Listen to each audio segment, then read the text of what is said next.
Um dos assuntos mais polêmicos dentre os comentaristas da Bíblia Sagrada acerca da vida conjugal entre os casais em cima de uma cama, que é o sexo anal e o sexo oral, tendo em vista que alguns comentaristas traz defendendo essa prática pecaminosa, dizendo que não é pecado.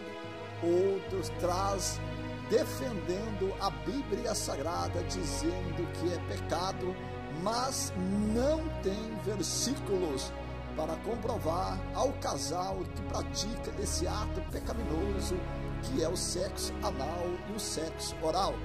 Quando eu olho dentro da Bíblia Sagrada, eu vou para o livro de Efésios, dentro do verso 33 do capítulo 5. Assim também vós, cada um em particular, ame a sua própria mulher como a si mesmo, e mulher reverencia o marido. Bem sabemos que todos os casais ele tem o seu particular, para se cumprir verso 33 do capítulo 5 da carta de Paulo a Éfeso, mas para assim literalmente nós saber que o casal ele tem todo o direito, isso mesmo, de ter as suas horas íntimas. Ele vai se cumprir no livro do escritor aos Hebreus, no capítulo 13 e verso 4. Venerado seja entre todo o matrimônio e o leito sem mácula. Olha só, porém aos que se dão a prostituição e o adultério, Deus os julgará. A Bíblia traz o prazer carnal. A Bíblia dá o direito do casal ter as suas horas íntimas, mas dentro de um padrão de respeito, não de atos pecaminosos. Por quê? Deixamos nós o verso 4 do capítulo 13 do escritor aos Hebreus, isso mesmo, e vou agora para o livro do profeta Malaquias, capítulo 2 e verso 1. Ai daqueles que nas suas camas intentam a iniquidade e maquinam mal. A palavra iniquidade é pecado. Eu deixo esse verso 2, capítulo 2 do livro do profeta Malaquias, e volto para o verso 4, capítulo 13 de Hebreu. A palavra prostituição, ele tem três significados. Existe a prostituição carnal, a prostituição espiritual e a prostituição virtual. Quando se fala em prostituição, vamos pegar a parte carnal. A carne, ela deseja se prostituir.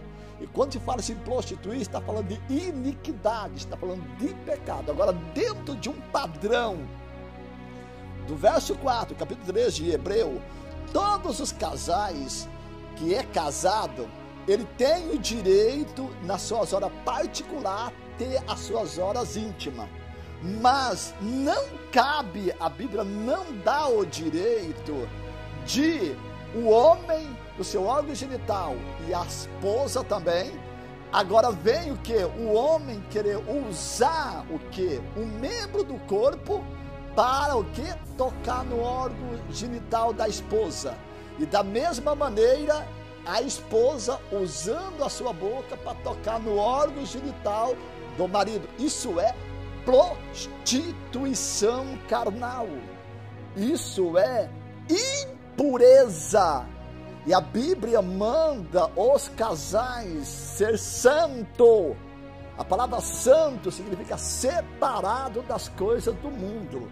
Agora, como que um crente que é casado, ele vai o que? Praticar sexo anal e sexo oral, tendo em vista que ele tem o seu órgão genital e vai querer usar outra parte do órgão genital da esposa para saciar a sua carne, está em pecado gravíssimo diante de Deus. Qual é o pecado? O pecado da prostituição. Capítulo 5, verso 19 de Gálatas. as obras da carne são manifestas. Quais são? Prostituição e impureza, ou seja, ela se torna uma mulher impura. Por quê? Se ela está fazendo um sexo, ele está fazendo um sexo, ambos os dois, dentro de um padrão, sem sexo anal e sem sexo oral, aí ambos os dois não se tornam impuros. E nem um dos dois se prostitui aos olhos de Deus. Então quer dizer que aí volto eu para o livro do profeta Malaquias, verso 2 do capítulo 2. Ou seja, dentro desse versículo, eles não estão maquinando mal, não, de maneira nenhuma. Mas eles estão em cima de uma cama, para se cumprir 13:4 de Hebreu, dentro da sua relação sexual lícita, satisfazendo o desejo da sua carne, ambos, cada um, usando o seu órgão genital no devido lugar, não como sexo anal e nem como sexo oral.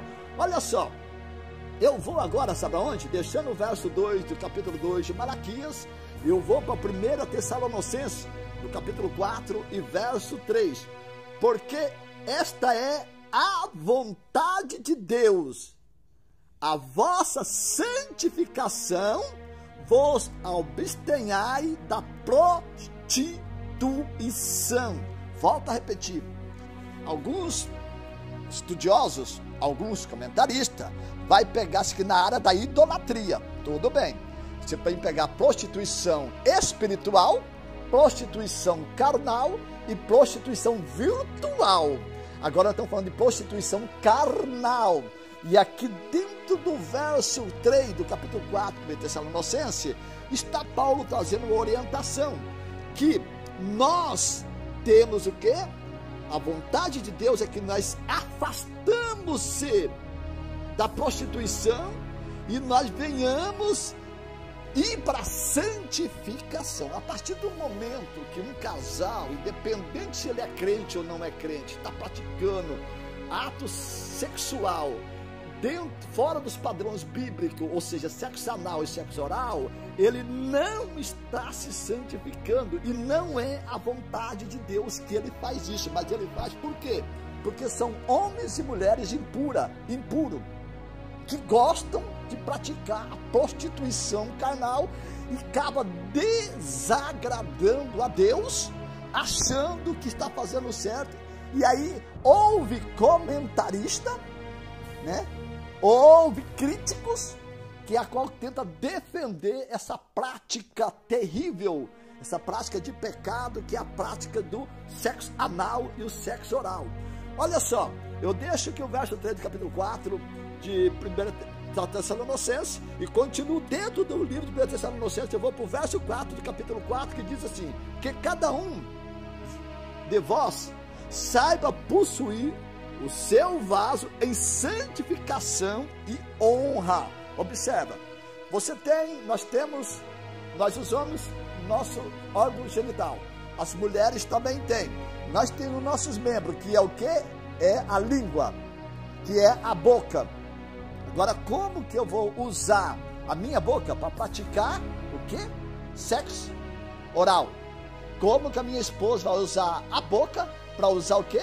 Praticar sexo oral? Não, de maneira nenhuma. Não podemos. Deus fez tudo certo. Eu e a minha esposa e eu, podemos ter as nossas horas íntimas, as nossas horas de sexo, mas dentro de um padrão sem prostituição carnal. Fico eu dentro de 1 Tessalonicenses. Agora eu vou para o verso 5 do capítulo 4. Não na paixão da concupiscência, como os gentios que não conhecem a Deus. A palavra concupiscência é desejo da carne, ou seja, eu sou crente, a minha esposa é crente. A Bíblia dá o direito de eu e a minha esposa ter relação sexual, mas eu usar meu órgão genital e ela usar o órgão genital dela, tudo dentro de um padrão de santificação, não de prostituição carnal. Porque a partir do momento que eu uso os membros do meu corpo para praticar esse ato, eu estou pecando diante de Deus. É pecado gravíssimo.